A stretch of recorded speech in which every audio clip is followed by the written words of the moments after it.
앞서 보셨듯 공시가격을 시가 90%까지 올리기로 한 가운데 공시가 6억 이하 주택 재산세는 앞으로 3년간 깎아주기로 했습니다. 그러면 집집마다 구체적인 세금 부담이 어떻게 변하는지 취재기자와 함께 짚어보겠습니다. 정광윤 기자 나와 있습니다. 정 기자, 일단 이 재산세 감면 혜택을 보게 되는 사람이 얼마나 많은지부터 좀 설명을 해주시죠. 네, 감면 기준인 공시가격 6억 원은 시세로 따지면 8억 원 정도 되는데요.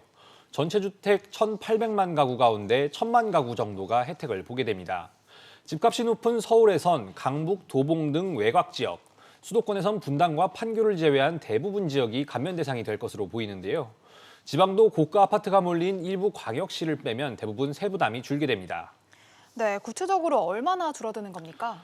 서울 종로구에 있는 공시가격 4억 원짜리 아파트로 예를 들어보면 시세가 5억 8천만 원 정도 되는데요. 내년에 내야 하는 재산세가 원래 31만 5천 원이었다면 여기서 9만 원 정도 감면받을 수 있을 것으로 예상됩니다. 감면 혜택이 끝나는 오는 2023년이면 감면폭이 10만 9천 원까지 늘어나는데요. 정부는 공시가격 5억 원에서 6억 원 사이 주택은 최대 18만 원까지 감면받을 수 있을 것으로 추산하고 있습니다. 네, 반대로 이제 기준치인 6억 원을 넘기는, 그러니까 고가 주택을 보유한 사람들의 세부담은 얼마나 늘어납니까?